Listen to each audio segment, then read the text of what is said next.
I know we've talked a lot about this year in general, Absolutely. unprecedented year. I mean, I've heard that word so many times, but it Mhm. definitely has been an unprecedented year. You've got a pandemic, we've had an election, and we've had a lot of things around social justice and racial divide. And so more than ever, there is a time where opinions and perspectives have been rather polarizing. And I mean, the simple question is, how do you lead during a time like that? How do you build meaningful relationships and really get to the heart of leadership and what relationship building is all about during a time like this?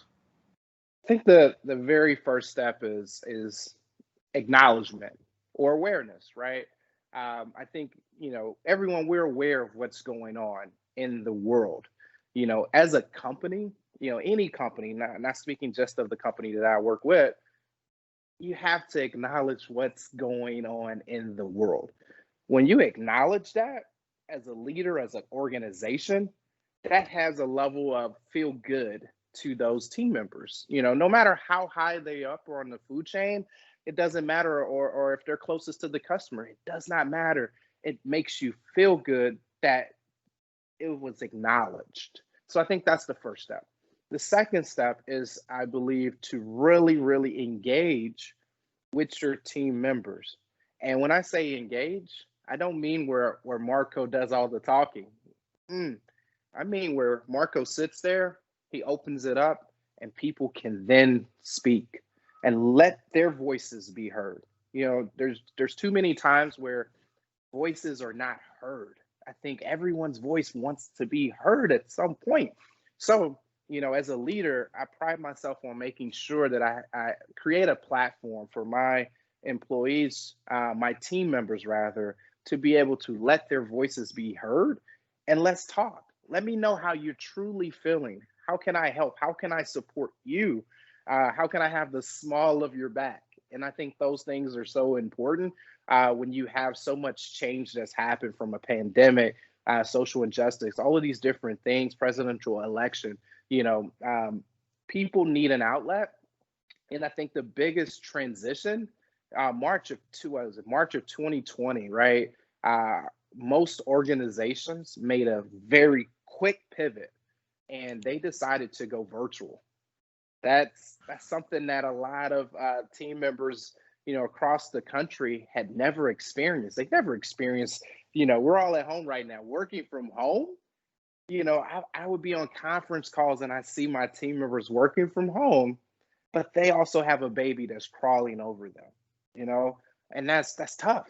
I don't have that problem. I don't have children. I'm in my home right now and it's just me.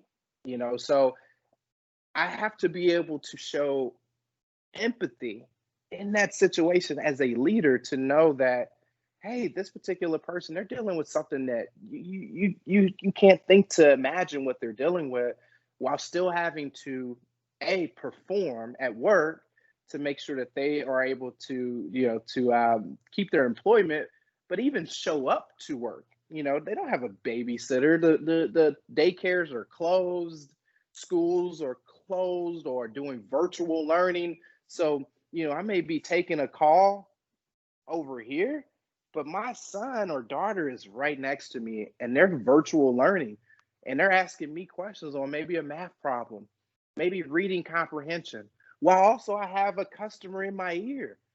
That's stress. And sometimes that's stress that you don't even know that you're physically, mentally, you're worn down and you're stressed. And if your employer is not willing to take the time to reach out and check on you, to reach out and give you a platform to really let them know how you're feeling.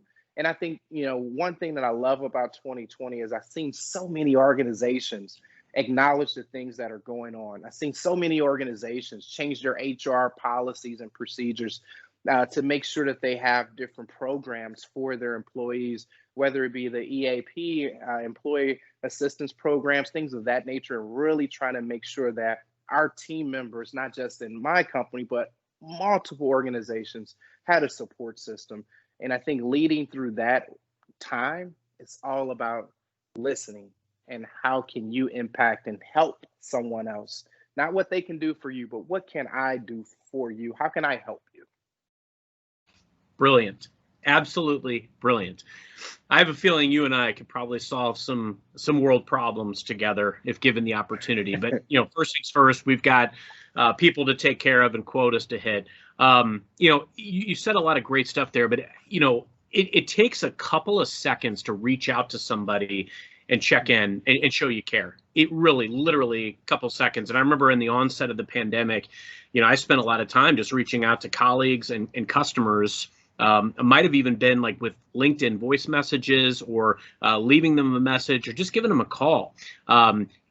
You said a great thing there. We have no commute anymore. So what's our excuse not to schedule time for meaningful conversations in a time like this? And no matter what, the future is not going to look like 2019 did. It's just not going to. 2021 is going to be different in a lot of ways, and in a lot of great ways. We're in a weird spot too, where now more than ever, and I think there's a variety of reasons, so I won't just pick one, and I won't even speculate on some of the others, but we're in a situation right now where if somebody has an opinion about something, and someone else disagrees with any component of it, we're almost programmed not to want to seek to understand where the other person is coming from. And I think that's one of the biggest problems and challenges. We don't talk a lot about that as sellers and leaders, but it's a very valid point because I think it's stress that's weighing on a lot of people's mind. And, in a leadership role, you said a brilliant thing about how important it is to check in, to make sure you see how people are truly as a person, because we're grappling with stuff we've never grappled with before. The other thing to realize is we're all in this together. If anything, this year infused an additional element of humanity, but also this level of empathy that has to be there. I've been on calls with senior executives that have kids and dogs in the background, and it's like, but for me, it automatically puts me more at ease because I know I have my daughters running around upstairs and banging around, and the dog barks every time the delivery guy comes. And so it almost puts me more at ease to have that happen on the other end. And I guarantee you that they feel the same way because there's more of a human element. People buy from people, and people are led by and lead people. So having that human element and that level of vulnerability, something that I don't think I understood when I was a much younger guy, but that's what it's really all about. Somebody sent me this quote this week, and it's, if two people have the same opinion, one is unnecessary. I don't want to communicate with someone who agrees with me. I want to communicate with you because you see it differently. I value that difference. And I think that's a mentality we've got to embrace. That's Dr. Stephen Covey, by the way. And I think something else that you hit on is when we have these sessions with people, a lot of people are afraid to express their thoughts or opinions or questions in a group setting. We've got to invest in the one-to-one. We've got to make sure that we find the quiet people. I read another article recently that's called "Quiet People in Meetings Are Incredible." And it's because they've got something to say, they're just not saying it. So get to the heart of what's on people's minds, understand where some of these things are stressors, and let's all challenge ourselves that when we hear a perspective that doesn't necessarily jive with what we think we want them to say or what we want to hear, let's seek to understand. Let's figure out where people are coming from and how do we work together, because that's how we make things keep moving. Exactly. Completely agree.